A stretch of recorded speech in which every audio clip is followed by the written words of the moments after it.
آج آپ کو ایک بہت ہی خاص سیریمنی دکھانی ہے، ایک تقریب جو لاہور میں رہنے والے تو دیکھتے رہتے ہیں، لیکن ملک کے دوسرے حصوں میں رہنے والوں کو یہ دیکھنے کے لیے بہت جتن کرنے پڑتے ہیں۔ یہ ہے پاکستان اور بھارت کا بارڈر، لاہور بارڈر، واگا بارڈر، جہاں آپ کو مونچھوں کو تاؤ دیتے، اکڑ دکھاتے، خون گرماتے، بگل بجاتے نوجوان نظر آئیں گے۔ پاکستان بھارت کے بارڈر پر پہنچنا ہے، راستہ لمبا ہے، نہر والی سڑک کے ساتھ ساتھ BRB کے اس پار، جہاں ایک قدم ادھر چڑھدا پنجاب ہے اور ادھر لہندا پنجاب۔ ہم ابھی پہنچے ہیں خان بہادر کوکل تاش کے مقبرے پر، جو گریفن گراؤنڈ کے قریب ریلوے لائن کے ساتھ ہی واقع ہے۔ مغل دور کی ایک یادگار ہے۔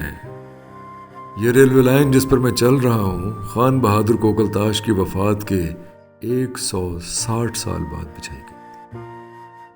خان بہادر کوکل تاش عالمگیر کے زمانے میں لاہور کے صوبیدار، 1693 میں انہیں اپنے عہدے سے ہٹا دیا گیا، اور اسی دکھ میں 1697 میں یعنی 1697 میں وہ اس جہان فانی سے کوچ کر گئے، اور پھر بادشاہوں نے ان کے اعزاز میں مقبرہ بنا دیا کہ میرے قتل کے بعد اس نے جفا سے توبہ، ہائے اس زود پشیماں کا پشیماں ہونا۔ کوکل تاش کے بارے میں کوئی زیادہ معلومات تو نہیں، لیکن مقبرے تو بڑے لوگوں کے ہی بنتے ہیں۔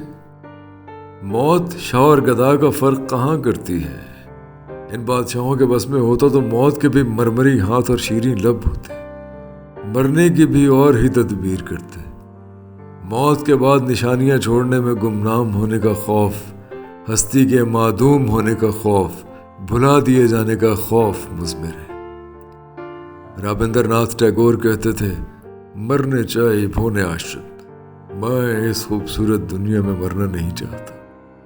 کیا عمدہ آرکیٹیکچر ہے، ہشت پہلو، کوادرینگل، اور زمین سے قدرے اونچائی پر بنایا گیا ہے۔ 90 کی دہائی میں ہم یہاں چوبچہ اسٹاپ پر کرکٹ کھیلنے آیا کرتے تھے۔ اس زمانے میں ریلوے لائن سے ادھر ایک سنسان سڑک ہوا کرتی تھی۔ میں سینکڑوں بار یہاں سے گزرا ہوں، لیکن مقبرہ اندر سے دیکھنے کا اتفاق پہلی بار ہوا۔ خوبصورت عمارت ہے جو کسی زمانے میں بہت دگرگوں تھی، لیکن اب وارلڈ سٹی اتھارٹی اور آرکیالوجی والوں نے اسے کنزرو کر لیا ہے۔ کوکل تاش جی سوچ بھی نہیں سکتے ہوں گے کہ 350 برس بعد بھی ان کی قبر پہ لوگ آیا کریں گے۔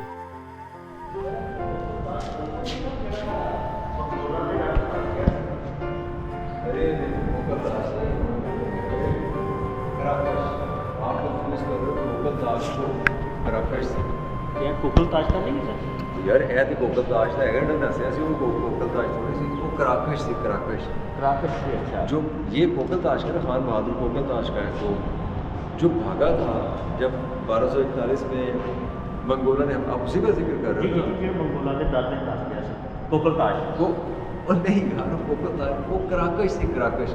آپ کنفیوز کر رہے ہو کراکش کو کوکل تاش کے ساتھ، یعنی ایسی ہے بہت بہت ہی گل ہے۔ 17ویں صدی ہے، وہ 13ویں صدی ہے۔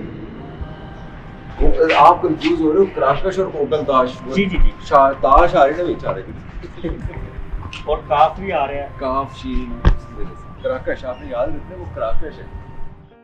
لیکن آئے بھی تو کیا، جاتے ہوائے شوق میں ہے اس چمن سے ذوق، اپنی بلا سے باد صبا اب کبھی چلے۔ لاہور ایک تاریخی شہر ہے، لیکن قدیم تاریخ لاہور سے پشاور اور گلگت بلتستان کی جانب ملتی ہے۔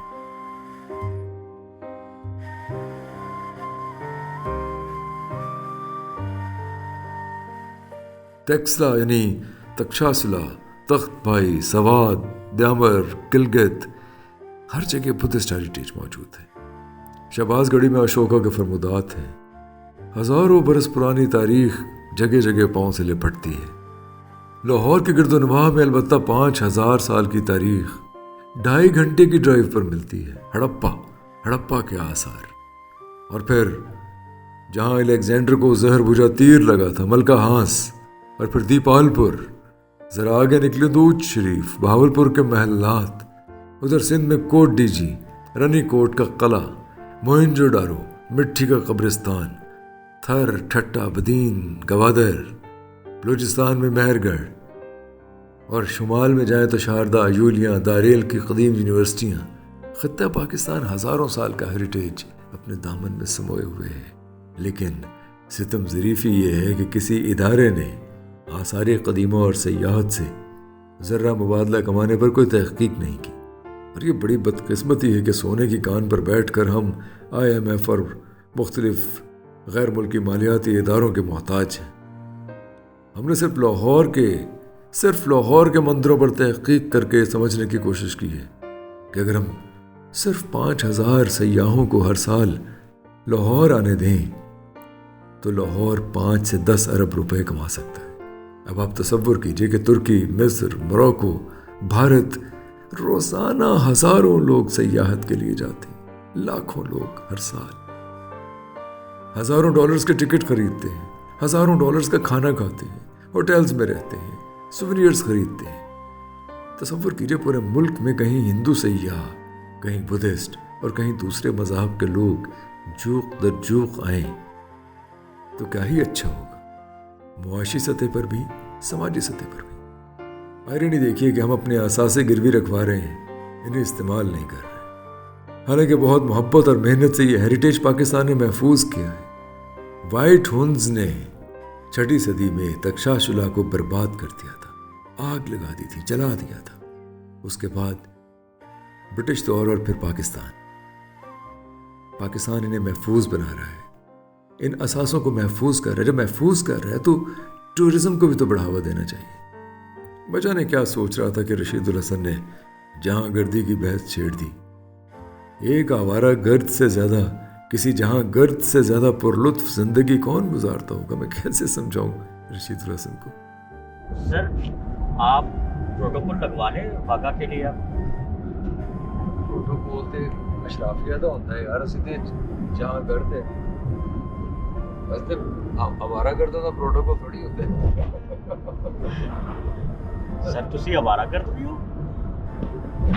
ہمارا گردی دنیا کا سب سے بڑا، سب سے زبردست کام ہے اگر آپ مجھ سے پوچھو۔ سر کام ہے یا شغل ہے؟ نہیں کام ہے۔ دیکھو انسان دنیا میں کیوں پیدا ہوئے، آپ مجھے چلیں اس بات کا جواب دیں۔ سر کھانے پینے یار انسان دنیا میں اس کائنات کو، اس دنیا کو ایکسپلور کرنے کے لیے پیدا ہوا ہے نا۔ بنیادی جو بڑا مقصد ہے وہ تو وہی ہے نا، کھانا پینا، ہنسنا رونا گانا، مطلب وہ تو چیزیں آپ کی کچھ جبلی ضرورتیں، کچھ فکس ڈیزائرز ہے، کچھ ڈیزائرز جو ہے وہ بدلتی رہتی ہیں۔ سر جڑا تسی بنیادی مقصد کا ذکر کیتا ہے نا کہ ہن اسی بنیادی مقصد نو تھوڑا خود جمع تے تفریق کیتا ہے کہ مطلب اسی ہن کوئی بندہ اپنا دکھ درد سناوے تے اسی نہیں سنتے، کوئی عورت سناوے تے اسی سن لینے ہاں۔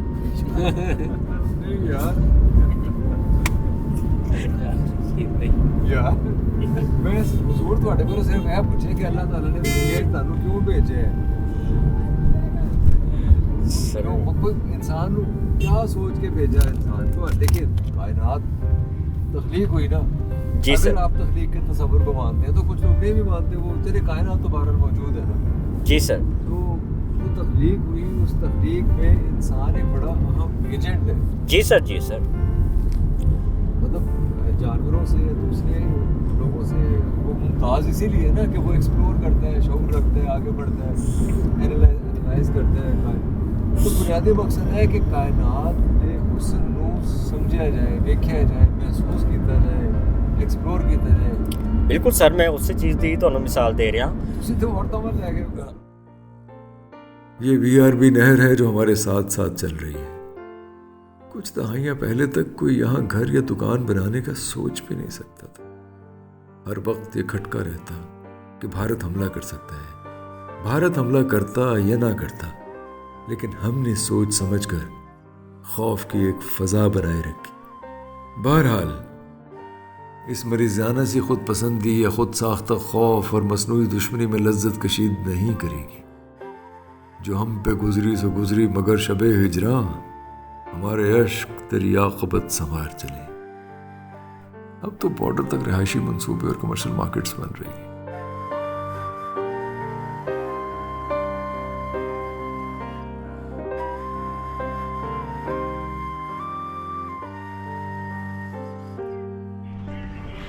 یہ تو 150 کا مل رہا ہے, ادھر انڈیا تو 20 روپے کا مل جانا ہے. کیوں جی؟ جی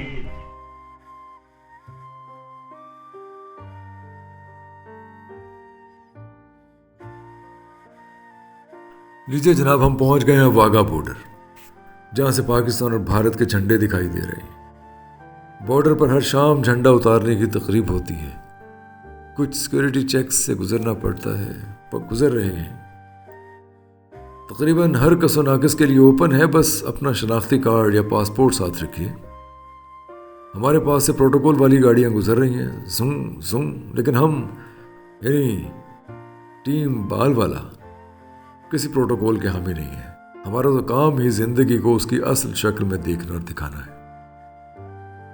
ہم پروٹوکول کے چکر میں پڑ گئے تو پھر زندگی کو اس کی اصل رنگ میں کون دیکھے گا. ہمارے بہت ہی محترم ڈاکٹر مبارک علی کہتے ہیں, تاریخ محلات اور اشرافیہ کے دولت قدوں میں نہیں, ڈھابوں, کھوکھوں, کھیتوں, چوراہوں پر بکھری زندگی میں ملتی. یہ سب لوگ واگا بارڈر پر تقریب دیکھنے آئے ہوئے.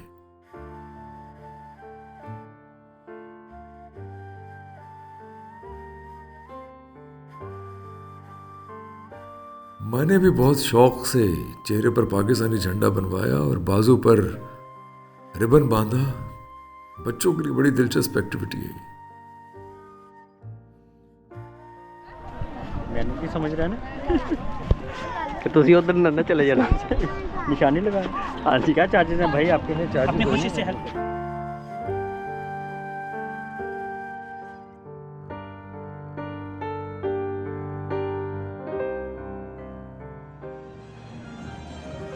واگا کی تقریب بظاہر تو ایک ایونٹ ہے جہاں میوزک, نعرے, پریڈ, جوش, جذبہ اپنا جلوہ دکھاتا ہے, لیکن حساس دل اسے کسی اور ہی نظر سے دیکھتی ہے. یہ تقریب بتاتی ہے کہ ہم دونوں یعنی بھارت اور پاکستان نے خون کی لکیر کو ماتھے کا سندور بنا لیا ہے, ماضی کی تلخی کو جذبوں کی تشفی بنا لیا. دل میں قدورت پالنے کے بجائے سینہ تان کر ایک دوسرے کے سامنے کھڑے. ہم نے رقابت کو کھیل بنا لیا, پاؤں پٹکتے, تیز تیز چلتے, مونچھوں کو تاؤ دیتے, سلیوٹ پر سلیوٹ کرتے, موسیقی کے ردم کو ہم آہنگ کرتے.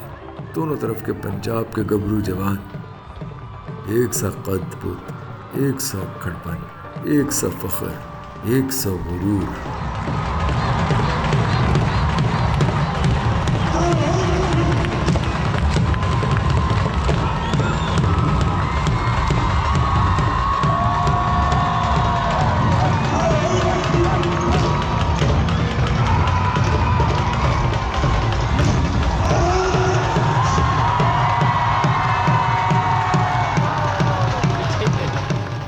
گیٹ کے اس پار بھارت دیکھتا ہوں, جہاں سینکڑوں لوگ ادھر سے ادھر دیکھ رہے ہیں. ہم ادھر دیکھتے ہیں حسرت سے, محبت سے, خوشگوار سی رقابت سے, ایک دوسرے کے لیے اجنبی, ہزاروں برس ایک ہی زمین کی گود میں پلنے والے, ایک ہی طرح بولنے, گانے, ناچنے, جھومنے والے اچانک اجنبی ہو گئے تھے.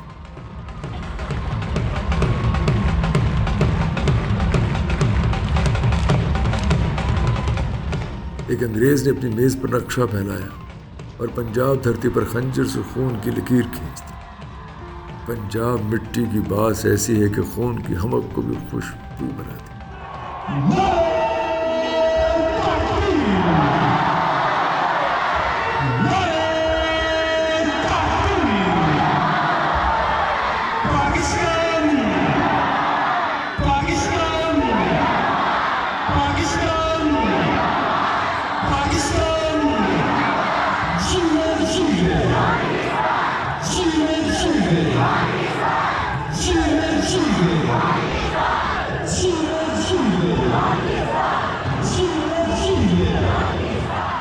اپنے اپنے نعرے لگ رہے ہیں, اپنے اپنے خدا کی مداح سرائی ہے, اپنے اپنے وطن کی صدا ہے, اپنے اپنے جوانوں کو سلام ہے, اپنے اپنے ڈھول کی تھاپ ہے, اپنے اپنے جوش کا اظہار ہے.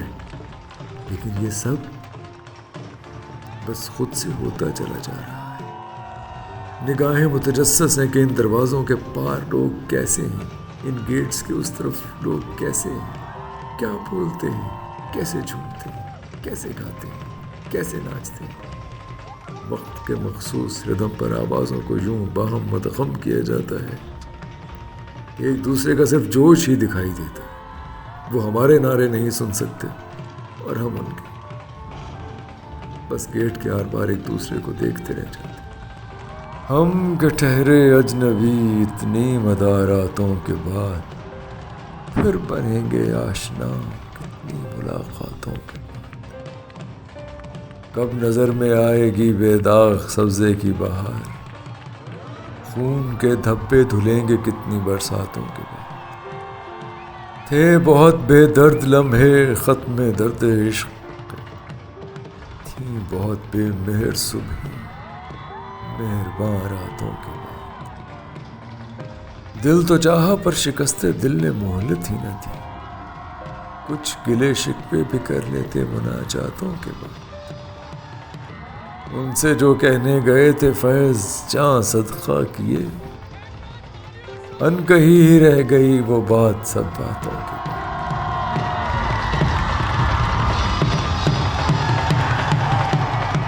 یہ صاحب مسلسل آڈینس کو جوش دلا رہے ہیں، کیا بولنا ہے، کیا کہنا ہے، کیسے شور مچانا ہے، کیسے نعرے لگانے ہیں.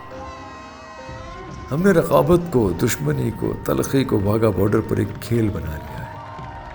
اپنے غم کو، دکھ کو، تلخی کو، شکایت کو، گلے کو کھیل بنا لینے والی قومیں کیسی زمانہ ساز ہوں.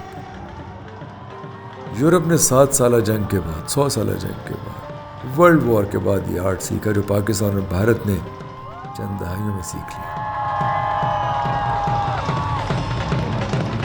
مختلف یونٹس کے گروپس ہیں جو پاؤں پٹکتے آتے ہیں، سلیوٹ کرتے ہیں، چاقو چوبند ہیں.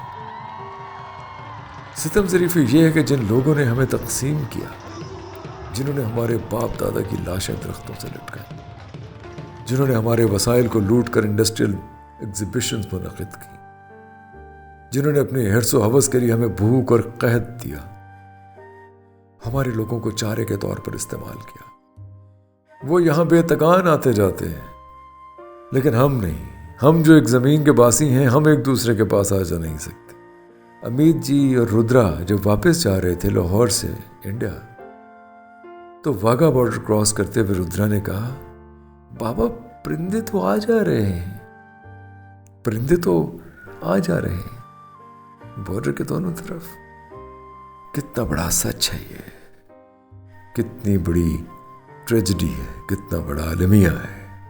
پرندے تو آ جا رہے ہیں، انسان آ جا نہیں سکتے.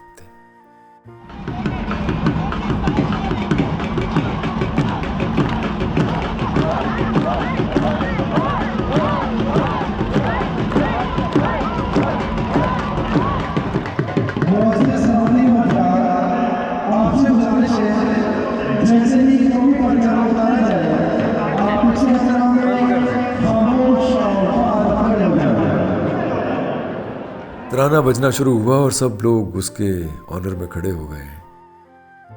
اب مجھے احساس ہو رہا ہے کہ پروٹوکول کے ساتھ آنا چاہیے تھا، کیونکہ اس صورت میں ہم سامنے والے سٹینڈ میں ہوتے اور انڈین فورسز کی ایکٹیویٹی بھی دیکھ سکتے.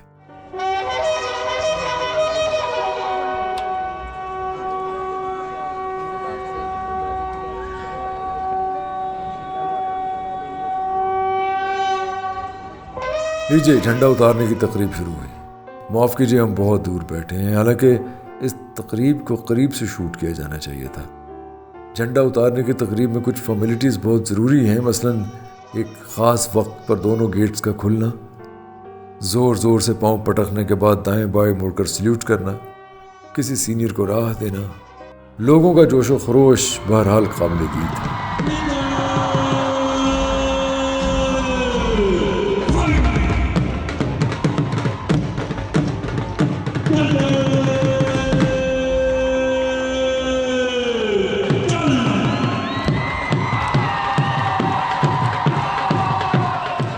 مختلف یونٹس کے گروپس مارچ کرتے آتے ہیں. اب دونوں اطراف خواتین فوجی بھی نظر آتی ہیں.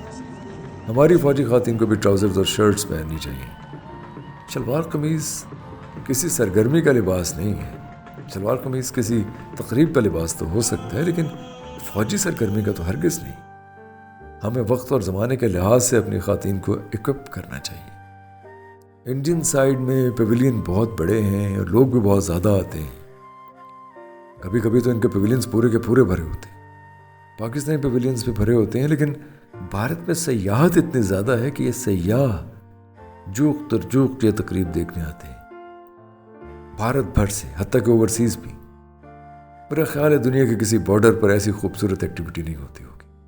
میں نے کہا نا، ہم نے خون کی لکیر کو ماتھے کا سندور بنا لیا، تعلق کی تلخی کو ترنم میں ڈال لیا۔ اگر ہم یہ سب کرنے کی صلاحیت رکھتے ہیں تو وہ وقت دور نہیں جب ایک دوسرے کے لیے دروازے کھل جائیں گے۔ واگا بارڈر پر روزانہ اس محبت کا اظہار ہوتا ہے، اس محبت کو، اس تعلق کو، ہم آہنگی کو پتنگ بنا کر آسمان میں اڑانا ہے۔ ایک پتنگ اڑائی تو آسمان رنگ برنگی پتنگوں سے بھر جائے گا، نیلی، پیلی، ارغوانی، سفید، سرخ، سبز رنگوں سے بھرا آسمان، پتنگوں کا آسمان ہوگا۔ پتنگوں کو اڑنے سے کون روک سکتا ہے؟ تقریب ختم ہو گئی، میں نو مینز لینڈ کے قریب کھڑا ہوں جہاں منٹو کا ٹوبا ٹیک سنگھ مر گیا تھا۔ اوپر دیکھتا ہوں تو ہزاروں لاکھوں پتنگیں اڑتی دکھائی دیتی ہیں۔ یہ میرا وہم نہیں، خواب ہے۔ پتنگیں اڑانے کا خواب، کھلے دروازوں میں دوڑتے بھاگتے پتنگیں اڑانے کا خواب ایک دن پورا ہوگا۔ یار ہم تو کوئٹہ دیکھنے کے لیے ترس رہے ہیں بھائی، کیا کریں؟ ہم تو کوئٹہ، بلوچستان، خزدار، مہر گڑھ اور لورالائی، اور یار کیا، میرے والد وہاں ریلوے میں تھے تو وہ سکھر سے جایا کرتے تھے سبی تک، تو وہ کوئٹہ کا مطلب ظاہر وہ زمانہ شاید اچھا تھا۔ وہ ڈیولپ ہو گیا، آپ لوگ آئیں کوئٹہ، ہم آپ کے میزبان بنیں گے۔ نہیں تو آپ تو ہمیں میزبانی کا موقع نہیں دے رہے۔ آپ آئے، پہلے آپ آئے پھر ہم آئیں گے۔ ابھی آپ کل جا بھی رہے ہیں، میں تو کہہ رہا ہوں کہ آپ آئیں، ہم بیٹھتے ہیں، کھانا وانا کھاتے ہیں کہیں۔ تھینک یو سو مچ۔ ہاں، ایک ڈیڑھ گھنٹہ لگا۔ کہاں ہے؟ میرے فادر بھی، ہم نے بھی یہاں سے ایک اور جگہ پر جانا ہے، تو ہم تھوڑا لیٹ کر لیتے ہیں اسے۔ ہم ضرور انشاءاللہ، میں آتا رہتا ہوں۔ اچھا یار، پھر وعدہ کریں کہ آپ نیکسٹ ٹائم جب آئیں گے تو آپ ہمیں موقع دیں گے، ٹھیک ہے؟ ہاں، نمبر لیں نا؟ دیں گے آپ نمبر؟ ہاں، کیوں یار، کیوں نہیں یار، حد ہو گئی۔ کوئٹہ ہمیں اتنا ہی عزیز ہے جتنا لاہور ہے، اور یہ کہنے کی بات نہیں ہے، مجھے دونوں میں ڈفرینس نہیں لگا۔ ظاہر ہے، ظاہر ہے، لوگ بھی ویسے ہی ہیں۔ مجھے تو تھوڑا سا پرانا ہے، ہمارے اولڈ لاہور کی اپنی بات ہے، ہاں، اور نیو لاہور کی اپنی بات ہے، لیکن کوئٹہ کی اپنی خوبصورتی ہے۔ کوئٹہ سر آپ آئیں، ہم اپنی خوبی ہوتی ہے۔ تو ہم تو بلکہ چاہیں گے آپ کے ساتھ مل کے کوئٹہ کو ہم اس کی ہسٹری کو بھی ایکسپلور کریں۔ سر بیسیکلی میں جہاں کام کرتا ہوں نا، it is voice of Balochistan. اچھا، وائس آف بلوچستان بیسیکلی ایک ڈیجیٹل میڈیا پلیٹ فارم ہے۔ ہاں ہاں، ہم نا بلوچستان کو ایکسپلور بھی کرتے ہیں، اور جو یونیک چیزیں ہیں ان کو ہائی لائٹ بھی کرتے ہیں۔ آپ کبھی فیس بک پہ، انسٹا پہ یا یوٹیوب پہ سرچ کیجیے گا وائس آف بلوچستان کے نام سے۔ ہاں، وائس آف تو آپ آئیں، ہمارا کام ہی یہی ہے۔ نہیں، بالکل مل کے کریں گے۔ وہ تو ان کے پہاڑ اور وہ جو ندی نالے اور ساری جھرنے کہ اس کے، وہ تو ہم دیکھتے ہیں، تصویروں میں دیکھتے ہیں۔ یار دیکھیں کیسا انفارچونیٹ ہے۔ مہر گڑھ، بالکل مہر گڑھ 4-5 ہزار سال پرانا ہے، اولڈسٹ ہے، 8,000 سال میں نے تو سنا ہے جو اس کی سویلائزیشن ہے۔ انشاءاللہ ضرور۔ تو بہت شکریہ، مجھے اچھا نہیں لگ رہا کہ آپ بغیر خدمت کا موقع دیے جا رہے ہیں۔ یہی بات ہے۔ تھینک یو، بہت نوازے، شکریہ، تھینک یو، تھینک یو حمزہ بھائی۔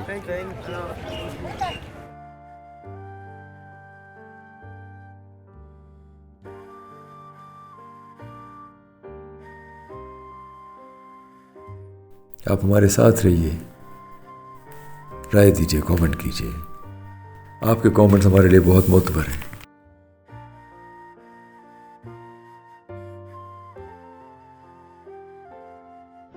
برگر دکھاؤ بھائی علی، یہ میں خاص طور پہ علیسا کو دکھا رہا ہوں کہ یہ کتنا رچ برگر ہے، اور یہ میں علیسا کے لیے خاص طور پہ دکھا رہا ہوں، علیسا کے لیے کہ رچ برگر ہے، اس کے اندر مائونیز بھی ہے، اور یہ سب، یہ لیئرز، واو۔